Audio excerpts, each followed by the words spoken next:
Hey everybody, I'm Jay Scherr with Jay Scherr Business Consulting. We help entrepreneurs, business owners, and other leaders maximize their potential, build rock-solid foundations for their businesses, and create more freedom in their lives. And you've joined Business Minds Coffee Chat.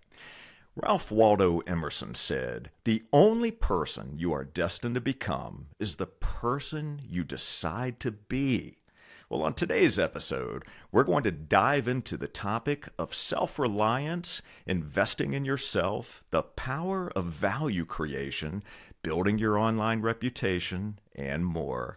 My guest is a dog mom to Coco and a personal branding and global communications expert with more than 30 years of experience advising corporate giants like Google and Netflix, high-growth startups, sports organizations, top governments, CEOs, and high-net-worth individuals. She's a sought-after strategist and speaker, a #1 best-selling author, and a visionary entrepreneur.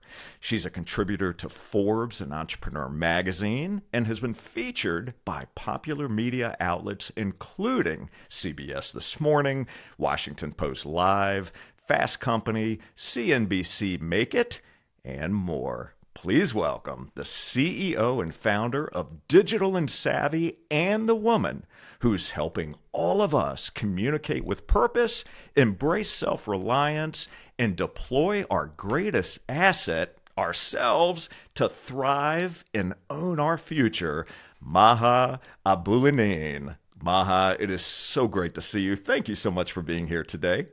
Wonderful introduction. Thank you for that. I am beyond grateful to be here. And like I said, I really love to create value for people. So I'm excited to dive in and to bring value to your listeners, Jay. Thank you for having me. Absolutely. It is my pleasure. And so let's go ahead and dive right in. First of all, one of the most important questions that I could possibly ask, at least in the moment, is this: do you spoil Coco?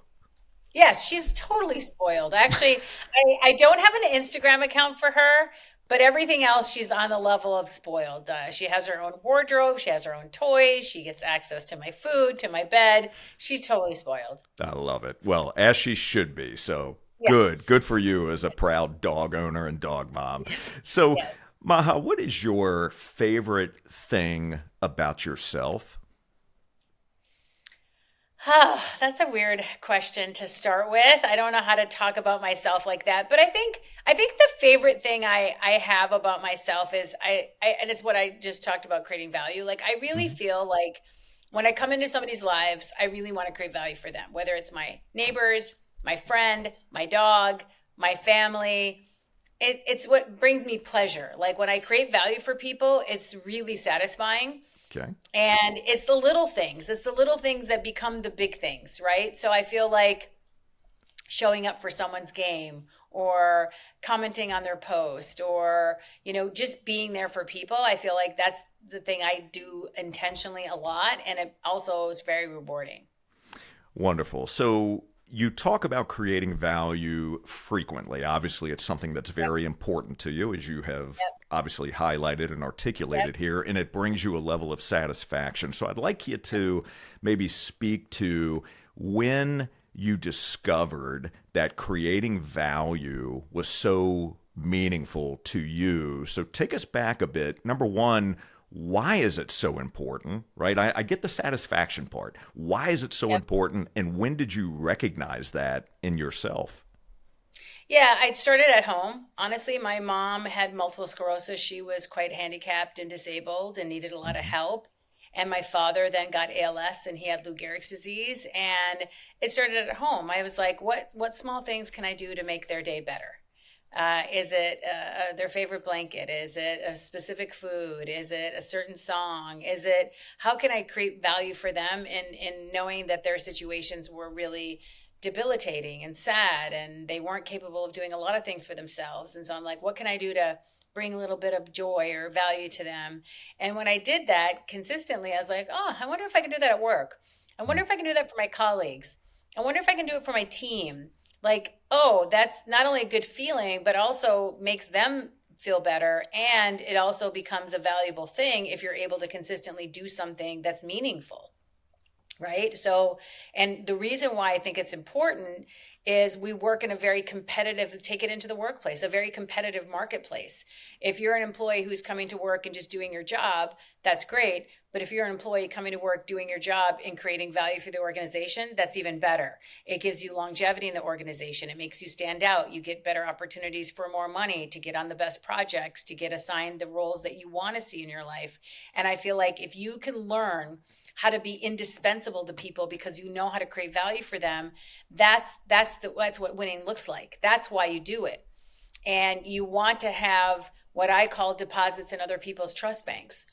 The reason you do it is you want to be making these deposits of creating value for others, so that someday you might want to make a withdrawal, or someday you might want to ask for help, or someday you might need a relationship that they have a very close connection to. So if you create value for somebody, it builds your reputation, it builds your relationships, it builds your experience, it builds your confidence because you know how to do things. And that's the reason why you create value for other people. I love that. What a fantastic response. I remember many, many years ago when I was first introduced to Zig Ziglar. Zig, one of his famous sayings was, you can have everything in life you want if you will just help enough other people get what they want. In other words, serve, give value, create value for others. Look for ways to connect people and help them achieve their goals and set them up for success without the expectation necessarily of receiving something in return, right? But just as Gary Vaynerchuk says, give, and give, right? Just give value first. And so I really appreciate you stating it the way that you did. So you brought up your mom and dad. You dedicate your new book to both your mother and your father, as well as your niece and your nephew. I'd like to stay on mom and dad for just a moment. Would you share with all of us just one of the most valuable lessons that you took away from your mom first, something that you still carry with you today, and then the other side of that, speak about your dad? Yeah, I mean, my mom had multiple sclerosis for 22 years. She didn't speak for a majority of that time. She couldn't talk, and I didn't really talk about that before. Now that I think about it, but it's just, I mean, she taught me a lot about, before my mom got sick, we spent a lot of time, like, she, teaching us things that girls need to know how to do, like how to be strong, how to be capable, how to stand up for yourself, how to put yourself together, how to be, kind and gentle to everyone that you live with at home. And it starts with, the people that you're at home with first. And, my father was a big North Star, big part of my life, a big message in the book. If you read through the whole thing, I talk a lot about my dad, the advice he gave me. He was an educator. He was a professor, worked his way up the ranks at university, became the dean of the business school. And he was all about putting your head down and putting in the hard work. Like, you don't expect shortcuts. You don't expect people to give you things because you think you deserve them. You need to put in the hard work and let that speak for itself. You should let your hard work be what rises. Don't worry about getting attention. Don't worry about what about me. Don't worry about somebody recognizing you. If you're doing something of value and you're working really hard, your work will get recognized in ways beyond you. And I didn't have that kind of foresight. I was like, I have to do this to get this. I have to do this to get this. And he was like, no, if you do it and you do it well and you do it with purpose and intent multiple times consistently over time, everything will come to you. And you don't need to be pushing yourself out there, because the opportunities will come because they'll see your work.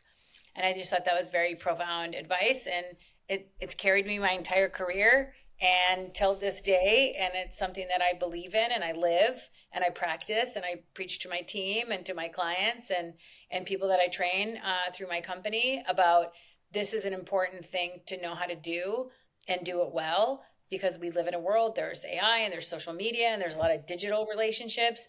But what about the meaningful ones that you do in person? Those are the ones that matter. Absolutely.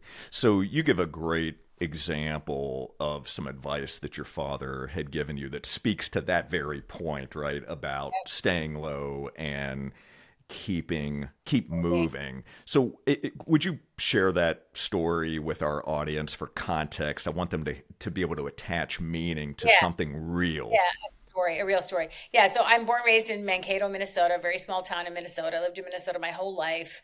At 27 years old, my parents, who are both Egyptian, said, we're moving to Egypt. And I'm like, what? They're like, we're moving to Egypt. And so I moved with them. I've been to Egypt on vacation, but I don't have friends there. I don't speak Arabic. I don't have a network. I have nothing. I have no attachment to Egypt whatsoever, except for I'm from there and my parents that's my heritage. And I get to Egypt and I want to find a job because now I'm 27. I've been working several years at General Mills. I worked in sports marketing. I had the coolest job working for the IT brands, Wheaties, Betty Crocker, Cheerios, all that kind of stuff. I moved to Egypt and I try to find a job at like a Pepsi or Coca-Cola, just an American company that has an office in Cairo. Can't find a job, can't find a role. I get offered to be the secretary of a billionaire. And I was like, I don't want to be a secretary. I'm overqualified to be a secretary. I have my master's degree. I work for a Fortune 500 company. I didn't move to Egypt to take 10 steps back and as an entry-level job as an assistant. And so I went home that day just really upset I told my dad, like, I can't believe I just got offered to be this office manager for this billionaire. And like, I'm capable of doing way more than that. And my dad gave me advice that reluctantly I took. I didn't want to do it. He said, you're going to go tomorrow and you're going to accept that job. And I'm like, what? And he's like, you should go tomorrow. You should accept that job. The office manager of a billionaire, everyone's going to need to go through you to get to him. It's your way to put your head down, do what he wants, deliver the hard work. You have to learn everything about working here. You know nothing about the business culture. You'll learn how to network. You'll learn how to build relationships, put your head down, be humble. No job is beneath you. Take this opportunity and build your way up. Show him what value you can create. Show him how you can turn this into a different role. But go in on the ground level and work your way up the different floors by proving yourself and putting your ego aside. And like I said, I was like so mad. I was like, oh, I can't believe I have to take this job. I can't believe I have to sit outside his office and answer phones and file papers and schedule meetings. This is not a challenging role for me. Like, this is like not what I went to school to do. And I did. I went the next day. I took the job and put my head down and read every piece of paper going in, every piece of paper going out, learned the business, put aside my ego, became an amazing networker, learned how to interact with everybody, really wanted to be a pleasure to work with, started creating value for him and his company. Every once in a while, make a suggestion, dipping my toe in the water, nagging him, can I do more? Can I do more? Can I do more? And he finally caved and said, okay, I'll give you something to do, just because I was so persistent that I wanted to show him, I'll do what you asked me to do, but I want to do extra. And then I ended up being his business partner. We ended up going into business together and building a communications firm. And then I built my own firm on the back of that. And so it worked out. My dad had very good advice, and the advice, which is the first rule of the book, of stay low, keep moving. Like, stay low. Don't be distracted by what you think you should be doing. Just focus on what's in front of you. Put your head down, do the work, do the effort, put in the reps, show up every day, bring value, and keep moving, because you may not like it and you may have bad days and you may struggle through it, but you have to just win a day and then win the next day and then win the next day. And that is so powerful. Thank you for sharing that story. And you, of course, you went very fast over some very key points here. I just want to highlight for everyone that's watching and listening right now, go back and listen to what you just heard. It's so interesting, Maha, as I look around where we are today, and especially people that I see, young people that are getting into business. They seem to have, not all, I don't want to put everyone in the same bucket because that certainly isn't fair, but it seems like there's an expectation that very quickly I'm going to be the vice president of the company, or I'm going to be an owner of the company. And what you just shared, the advice that your father gave you, I think is so important and something that is as relevant today as it has been in many years past. And, keeping your head down, looking for opportunities, giving back, right? Looking for ways to serve, getting out of your own way, right? Moving out of the way of your ego, and just adding value. I think if we all could do more of that, right, we would be so much further ahead than where we are right now. So what do you Go ahead. No, I was just going to say, I think the concept of we have a lot of expectations. Like we expect our employers to do things for us. We expect things because we deserve them, but we have the ownership, or we should take ownership to develop and create that value that we want to see in our lives. Like I really want people to be inspired by this book, to give them confidence that if there's something that they're interested in doing, because they have access to the internet, they can learn how to do it, that they can step up and figure that out using the tools and that exist in the world today. And creating value is not that hard if you have confidence in yourself and if you're willing to put in the effort.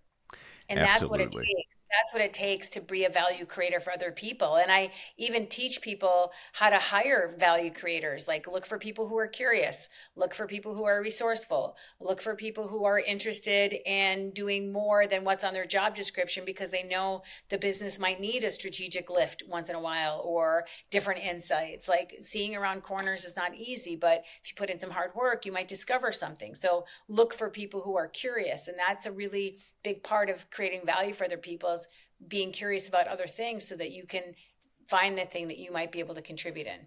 Yeah, so good. So we've been talking a little bit about, and you have alluded to this, the 7 Rules of Self-Reliance. What a fantastic book.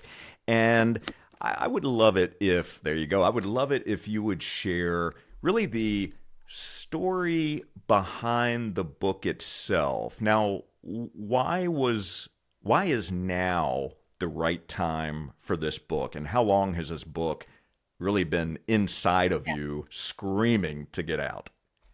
Yeah, so I've wanted to write a book for a very long time, like more than 10 years. I'm like, I'm going to write a book. I'm going to write a book. I've always knew I had a story in me. And I'm like, well, should I write the story about my background, growing up in America, living here, being Egyptian and American, or, moving overseas? And then I worked in communications. I worked on some of the coolest projects and companies. I'm like, is that interesting? And I said, well, what really matters is giving people practical skills because of the world that we live in today. And AI is here, and technology shifting and disruption. We're living longer because of AI and longevity and our health, and we know more about things in our lives that will live longer because we know more than we ever did before, and we have access to information than we've never done before. So the reason why the timing of the book was now is because of all of those things. Like, because we live in a remote working environment, some are hybrid, some are back to work, you're going to have skills for a new world. And this world involves knowing how to build your own relationships. That's how you can rely on yourself, is I have to know how to build my own network. I can't, if I need something, say, hey, Jay, those relationships you spent years building up, can I borrow them for something that I need? I want to teach people how to network. I want to teach people how to build their own relationships. I want to teach people one of the rules of being self-reliant is knowing how to manage your reputation. Like you can't outsource your reputation to somebody else. You have to know how to build your reputation. You have to know how to protect your reputation. You have to know how to build your personal brand and how you show up, whether you're an entrepreneur, work at a company, or have a side hustle, or you have to know how to do these skills. These aren't skills that are nice to have. These are must-have skills. And it all came under the umbrella of self-reliance because I want to empower people. The most powerful asset on the planet is you. What can you do to rely on yourself to do these things? I'm not going to wait for someone to build my personal brand.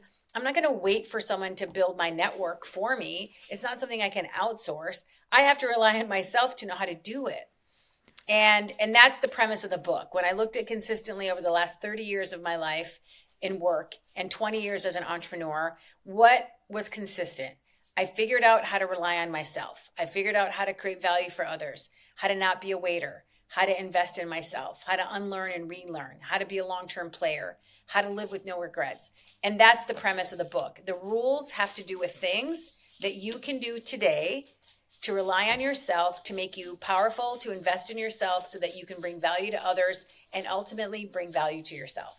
Oh, that is fantastic. Now, again, and you had alluded to this, but this is a how-to book, and I really appreciate the way that you weave stories in with each of the lessons that you share, each of the 7 rules. And you just brought up a few things that I want to make sure that we are providing some added value to those that are watching and listening right now. So let's first, if we could, let's talk about the power of value creation, right? So you have brought this up a couple of times already in the conversation. Let's start there. Let's talk about why it's so important that in any situation that we're involved in, that we are first looking for ways to add value versus asking for something. So just briefly Yeah. speak to the power of value creation. Yeah, I mean, I think, we discussed, but I feel like the most important thing when you meet somebody, Jay, is to ask them how you can help. Okay. And by asking a simple question, you'll understand where you can add the most value because you'll understand their problem points, their pain points, their opportunities, their ambitions, their goals, what they care about. And then it might be a relationship, it might be an introduction, it might be something related to their business or their family or something personally important to them.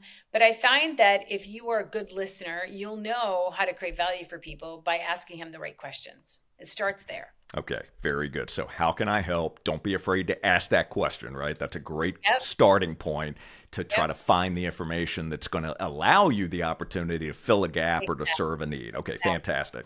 All right, so let's talk then about the networking. So networking today, many people still go to networking events, right? I went to an event where you were speaking, which by the way, you did an amazing job and really your message landed with me. But there was a networking component to that, right? So speak to both the importance of networking in person as well as what are some strategies that you would provide to others for networking on social, networking online? Yeah, so networking is a term that a lot of people are very uncomfortable with. Like, oh, networking, like going into a room, meeting a bunch of strangers, handing out my business card. Like, I don't want to do that. This feels like not natural and organic to talk to a bunch of strangers, even though we do it online every single day. I feel like there's a couple things. There's low lifts of things you can do, and there's heavy lifts. So a lot of people, when they think about a low lift thing that I try to teach people if you want to network, like spend 10, 15 minutes every single day going on your social media, commenting on people's posts, sharing their work, supporting them, finding out what they're up to. That's a way to network because you're showing up for somebody, you're sharing their work and supporting them. A heavy lift, obviously, if you want to have a meeting with them or you want to have a coffee with them or you want to do business with them, you need to have a proper opening to get into that situation. So if you are on LinkedIn or Instagram, what's the art of mastering that DM to get it from a DM to an email to a phone call? Be specific. Tell them what you're looking for. Ask for a short amount of time. Can I have 10 minutes or 5 minutes? No one's going to say no to 5 minutes. Tell them how to reach you or what's the best way to reach out to you. Is there a best way to schedule through your assistant? Like, be specific, keep it short and keep it simple. And I feel a lot of people need to spend time on LinkedIn. It's not a site for finding jobs. It's a site to really connect with other business people, especially if you're an entrepreneur, you need to be there. And I find that if you are uncomfortable networking, then there's a couple things you can do. Is you're going to an event, think of a couple thought starters before you get to the event. Okay. So you don't kind of have that anxiety of like, what should I talk about? How should I introduce myself? Think it through beforehand so that you can ease the pressure on yourself when you're in a live situation. Another thing that I always will help people do, especially when it comes to networking, is what's the follow-up that you do once you meet somebody? Is it, we'll meet at an event, Jay, and we'll exchange phone numbers, and then I'll send, hey, Jay, can we take a selfie? That will help me remember when we're gone because I need to save your information. And then I have a picture of you in my phone so I can recall who you are.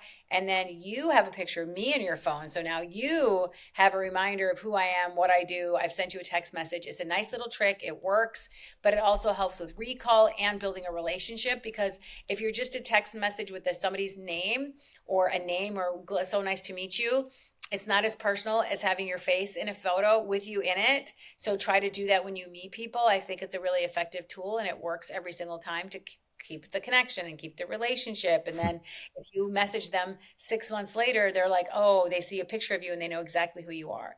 And I feel like some of those tricks, the book has a lot of, it tells people how to network through DM, teaches you the importance of building long-term relationships and not being transactional. Don't do things because you want things from your network. Your network is not there to serve you. You should be serving your network. You should be finding ways to add value to them. Is it introducing them to somebody else? Is it helping them with a business problem? Is it, it's not there to get you a job for your son or tickets to a game. Like, I want to reach out to my network and see who can help me with X problem. Don't always go for the ask. You can ask eventually, of course, but I'm just saying your first interaction with somebody shouldn't be, hi, my name is so-and-so, I need this favor. Like, really build a relationship, spend time, show up in the proper way that you want. That is so good. And that last point that you just made about not going for the ask right away, my gosh, Yeah. I mean, that is something that I certainly see. I'm sure you see it, and many of those Yeah. that are watching and listening see it every single day. Doesn't matter the social platform, you connect with somebody, and then immediately, I want to sell you this product, this service. Hey, introduce me to this person. I see you're connected with them, et cetera, et cetera. So not a good way to build a relationship. That is a transaction. So please, for all of you right now, make sure you know and understand the difference between a transactional relationship and a true relationship. This is human to human connection, whether we do it over social or whether we do it in person. It is about communication and looking for ways to connect with one another and serve with your heart and with your head. Okay? So, excellent. So, talk about, if you will, building your online reputation. So what are some of the things that we should be thinking about, we should be focusing on in order to build our online reputation? We talk about, I know you talk a lot about branding, right? Personal branding, but you also make sure that we all understand that personal branding, it is about building your reputation. That's your currency. So speak to that. Yeah, but because I think a lot of people hear the term personal brand and they're like, "Oh, I'm not a social media influencer. I don't want to build a personal brand. We're being a content creator." And that's not what it's about at all. It's about your reputation. And I feel like if you think about the way that the market works now, it's not just enough that you have good experience. People want to know your personality. They want to know, what do you stand for? What are your values? And so building your personal brand matters. It's how you will get business. If you build your personal brand, you'll build better relationships. If you build better relationships, you'll make more money, period. It's that simple. You have to know people. And so in order for you to be attracted to people, be attracted to you, or business people or talent or entrepreneurs to work with you, you have to have a good personal brand, a good reputation. What do you stand for? What's your track record? What experience do you bring? How do you treat other people? Those are all the things that go into making up your personal brand. All right, so let me ask you this, because this is something that I'm asked constantly. Does having a successful personal brand or an effective personal brand mean, or is it attached to the number of followers that you have? Not at all. Okay. Misconception number one. Okay. Doesn't matter. Misconception number one. Are you a celebrity? No, you don't need to be a celebrity. Two, do you have to have a lot of followers? The answer is no. Your reputation isn't quantifiable by followers. Your reputation is how you treat people. And it's that one-to-one, one-to-many. So it doesn't matter. Your personal brand has nothing to do with follower count at all. Okay. All right. Very good. You heard it. You asked. Yes. Yes, you heard that directly from Maha. She would know, right? So I thank you very much for sharing that. I appreciate that. So I want to talk a bit about your legacy. I'd love for you to share, as you have continued to build your own reputation, speaking on stages, writing your book, all the amazing things that you're doing. Do you think about legacy at all? And if so, what comes to mind and what are you building toward?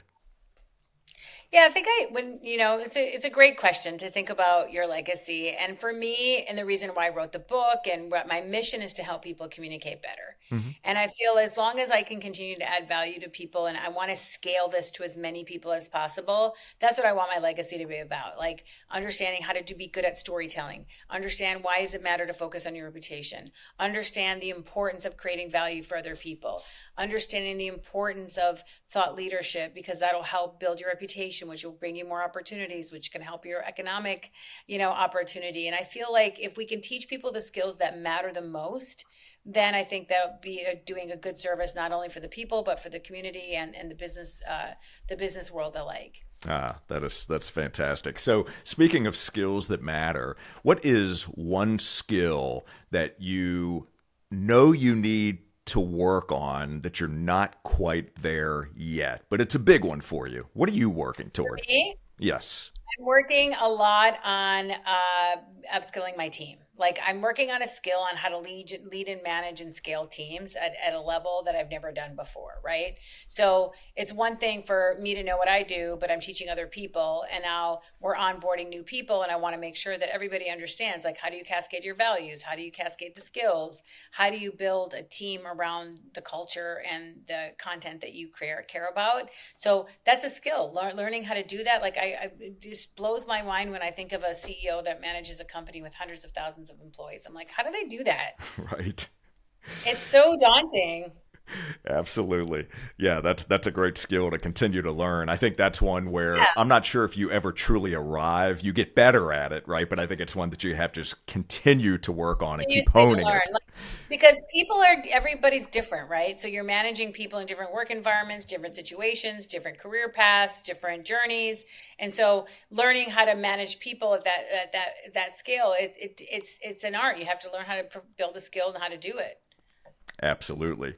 So, talk to us for a moment or two about your relationship and how the relationship built with Gary Vaynerchuk, because it kind of goes back to and speaks to value creation, right? Because this is something that you've been talking about throughout this entire conversation. Matter of fact, it started that way. It's always about finding ways to give value. So share a brief synopsis of how you met, and I'd also like you to share the impact that relationship has had on you personally and on your business. Yeah, so I had never heard of Gary Vee, Gary Vaynerchuk, ever. And I was at a bookstore in Minnesota one summer. And I asked my friends, like, what are you doing? I'm like, I'm at Barnes and Noble. I need to get a book. What should I get? She's like, you should buy this book called Crush It by Gary Vee. It's a very small book. Got the book and read it. And it was all about building your personal brand. And if you have some expertise, you should share it. And I was like, I have expertise. I've been working with communications with Google and Netflix and built a PR firm in the Middle East, 18 offices for Weber Shandwick, and worked with secretaries for public diplomacy, and worked at General Mills. Like I have experience. I never thought of my career like that. I never added it up, but I'm like, I had jobs, but I never like looked at my experience like that. I'm like, I wonder if I could like help people learn how to communicate better. And learn what I'm teaching Google and Netflix and all these big companies to do. I should teach it to more people. So I started following Gary because I'm like, I need to learn more. So I started like consuming and down the rabbit hole of watching all the videos. And Gary interviewed a woman called Cy Wakeman, who was on his show to promote her book. Mm-hmm. And I really liked her book. And one of the things Gary talks about in the thing is DM people or leave comments. I've never done that before. So I did. Very long story short, I ended up meeting this woman and working with her on a project. And then she brought her videographer to film it. And her videographer worked for Gary. And so I said, I want to get a meeting with Gary. And he's like, well, I don't do that. There's another department that handles like business development, his schedule. So they get me a meeting with Gary. I get a meeting with Gary and I'm like, hey, I'm going to create value for you. And he doesn't know me. I'm like some woman off the street. And I live in Dubai at the time. And I tell him I'm going to come work. I'm going to help you bring your business to the Middle East. I'm going to help you. I built an agency for Weber Shandwick. I know all the clients. I know the CEOs. I know all the media. You should come and set up VaynerMedia in Dubai. Digital is the next big thing. I can create value for you by giving you a launch pad into this market. And so he's like, interesting, I'll listen. Well, he listened for like a year and a half. I was creating value for him, working for free for about a year and a half, teaching him about the market, talking to his team, meeting different people, trying to just show him the value of this region. So then he said, I'm going to come to the region. And I said, great, when do you want to come? And so we picked a date and he got at a speaking event and he came to speak. And after that trip, he's like, okay, I think we should work together, because he'd spent a lot of time with me now. Like I know that he values spending time with someone and osmosis and hanging out before he just dives into a business relationship. And so I've been working with Gary for almost 10 years now. That's such a great story. Yeah. So after that trip we took to Dubai, he got to know me. He's like, what do you do? And I'm like, actually, I do communications. And I was like, I should help you with your communications. He's like, I don't need help with my communications. I go direct to consumer. I create my own social. I create my own content. I'm like, yeah, but you don't have time to like pitch Bloomberg and CNBC and the Today Show. Like, that's what I do. And like, maybe I can create value for you there. And he's like, okay, show me. So then one thing led to another, and he gave me a couple of hurdles and I ran over them. And so he's like, okay, I think she could she could work with me. So I've been with Gary ever since, and I have a whole team now. It was just me working for him for several years by myself.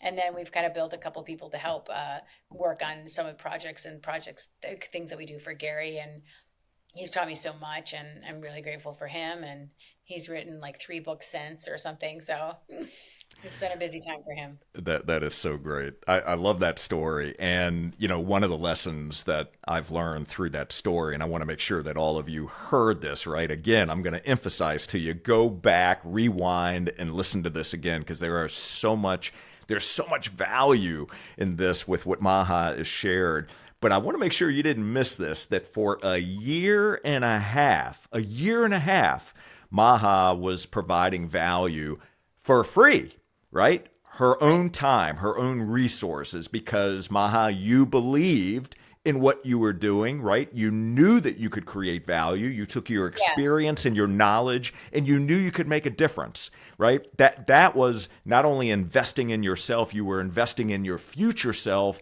as well. So I love that piece of the story.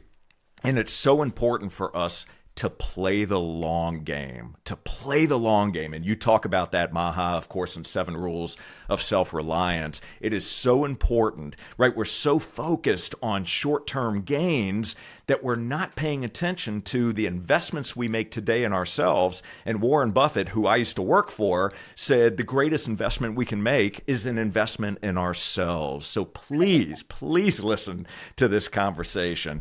Make sure you're investing in yourself, and that you're playing the long game, and that you're always adding value wherever possible. So great information, Maha.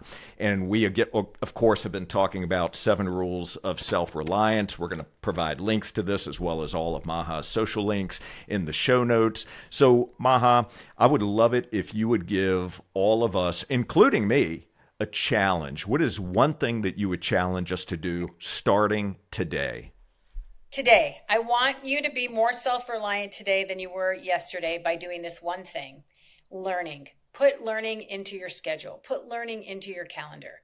Be curious. So you may say, I'm going to spend 1 hour on Tuesday nights, or half an hour on Sunday mornings, or I'm going to make an effort, just like I do to work out or to see my friends, and to schedule time to do X, Y, and Z hobbies or family obligations that you have.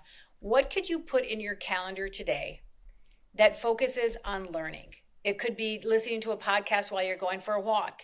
It could be, I'm going to read 10 pages this week out of this book. It could be, I'm going to go subscribe to this YouTube channel and try to watch a video a week.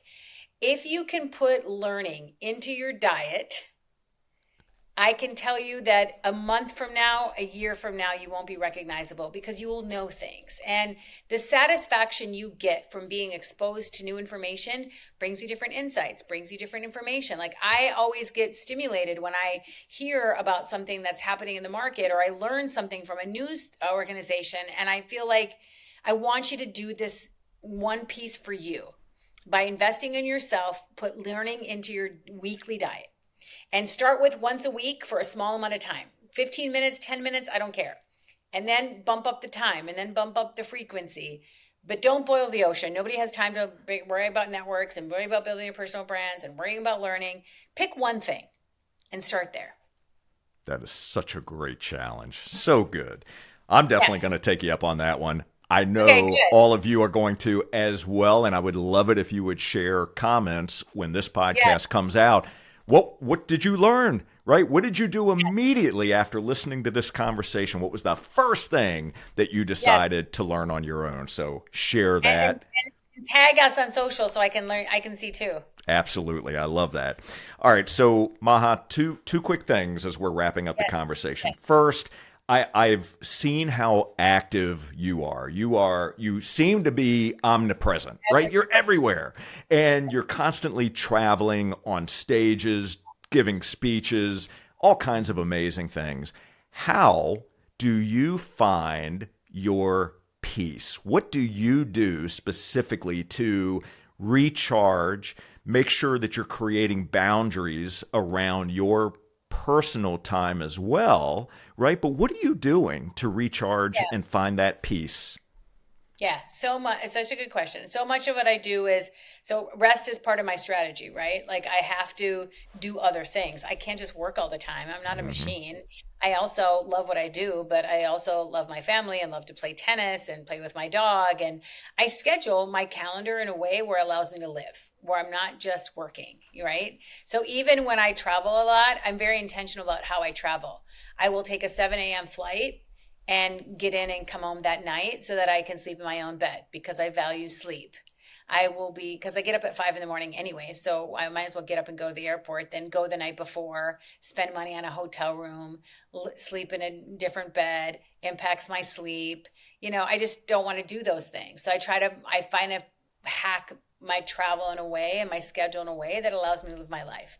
Wednesdays are no meeting Wednesdays. I want a day to recover, to think, to plan things. I don't want to all constantly be on a screen or constantly be in meetings because if you're doing, you're not thinking. If you're not thinking, you're not growing. And if you're not growing, you're not going to succeed. So I think a lot about building in my schedule so I'm having time to rest. Sunday nights I do prepare for the week. It's just the thing that I like to do. Sunday night I like to spend 45 minutes or an hour getting ready for the work week. It puts me under a lot of stress and anxiety to wake up on Monday and it's like, what am I doing this week? Like I really do it on Sunday night and I go to bed and I get it out of my subconscious. I don't think about it when I'm sleeping at night. Um, and I plan a lot of fun. Like I had this conversation with one of my team members last year. We're off for like 2 weeks break, Christmas break. We closed the company between Christmas and New Year's and she took some holiday. And I'm like, what are you planning? And she's like, I don't know. I'm like, make plans to see friends, to go play pickleball, to go to holiday shows, to go out to dinner at that restaurant you never got to because you were so busy. Like I make plans because if you don't plan things to do, things don't get done. And I want to plan to go to the game with my niece and nephew. I want to plan to play pickleball with my family. I want to plan to see my friends during the holidays and plan those get together. So I'm very intentional about how I spend my time when I'm not working. And I also spend time like when I do have to work, be efficient about it, do it with the fervor where I can not be away from my dog or from my home that long. And I get to travel. I'm fortunate that I get to travel. I'm grateful that I get to travel. It's not a burden, but you just have to make sure that you have the hacks to make you comfortable. So when you do travel, you're doing it with a bit of ease. That is fantastic. Thank you for sharing that a lot Yeah. there. One of the main points that I hope all of you heard was that Maha is scheduling her calendar to live, right? So scheduling time on the calendar for fun, right? You do all the work, you do all the things, right? But make sure that you're scheduling time there to live as well, right? That's what this And is all Jay, and about.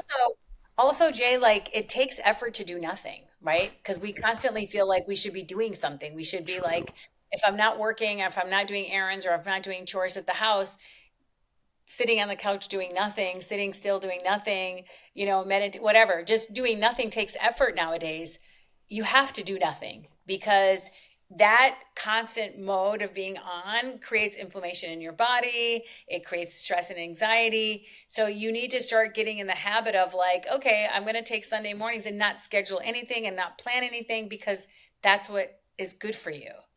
And I feel like we're Mm. learning a lot about the importance of sleep and the importance of doing nothing. And I actually talk about it in the book. In the very last chapter of the book, I talk about like the 4 things I think are going to have a profound impact on our future. One, obviously, is AI. 2 is wellness and well-being and having fun, planning fun in your life. 3 is storytelling. And then the last one has to do what we were just talking about, like doing nothing, resting, having rest be part of the strategy. Absolutely. And remember, this is a how-to book. You have got to pick up this book and read it. It is a game changer. So, Maha, my final question to you as we're wrapping Yes. up the conversation. What are 1 or 2 bigger questions that you're contemplating and asking yourself today? It could be personally or professionally, but I'm talking big questions. Yeah, I mean, I spend a lot of time reflecting, like what am I good at? What am I not good at? Where are Mm. my gaps? What are the opportunities in the market? What do I need to be thinking about that I'm not thinking about yet, or I haven't gone there because I feel insecure about it, and I don't know if I can, tackle that yet because we're not big enough to do that yet. I feel like there's a lot of things. I can't name specifically one specific thing, but I think if you were to think about the impact that AI could have on your business, you should spend a lot of time going in there. The efficiencies it can create, the cost cutting it can create, the things that it can eliminate from your industry, the things that you should be thinking about, you have to pay attention to it. And I'm paying attention to it. That's the big thing that I'm looking at is like, I used to think that I have to hire full-time employees for everything. Then I was like contractors and freelancers. Now there's fractional CMOs or fractional CFOs, or there's AI. Like, what are the ways, the tools that I can like tether the balloons of all these different resources? That's what I'm working on now for next year is like, oh, I have to be smarter about this. Smart about what resources do I need, what resources are available, how do I scale in the best way using what's available in the job market today, because a lot of people don't want full-time jobs anymore. They don't want to just do one thing. They want to have two cups and they want to fill both of them equally, and they both matter.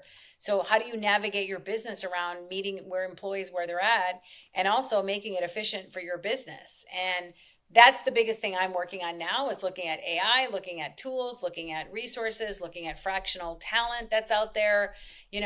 Just to be a fractional CMO or CFO, I never even, that it never existed before, and it's so smart. Yes, it is. Yes, it is. Thank you for sharing that. I really do appreciate it. And Maha, I want to thank you so very much for joining us today on Business Minds Coffee Chat. What a brilliant conversation. I want you to Thank you. I want you to know how much I appreciate your insights, your wisdom, and really just allowing the conversation to go in several different directions. I'm grateful for you, and I just want you to know how much I appreciate you. Thank you. I appreciate it. And I'd love anyone who's listening to get a copy of the book, share your feedback, tell me which rule you're going to implement. This is the time to read this book, because when you're thinking about next year and tools and not reinventing yourself and not thinking about New Year's resolutions, I don't want you to build goals. I want you to build systems. And these are systems that can help you. If you implement these rules, then they will stick. And that's all I had to say. There you go. That is so good. And my friends, for all of you, I want to thank you so very much for watching and for listening. And I do have a quick favor. Would you please take just a moment to subscribe, rate, leave us a review on Apple Podcasts? That allows us to expand our reach and attract amazing guests just like Maha. And to listen to more episodes, all you need to do is visit jscherbusinessconsulting.com, click that podcast button.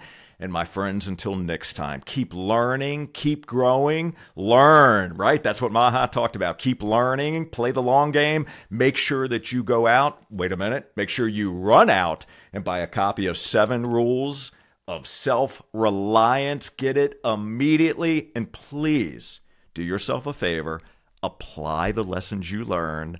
And until next time, we'll see you on Business Minds Coffee Chat. Take care, everybody.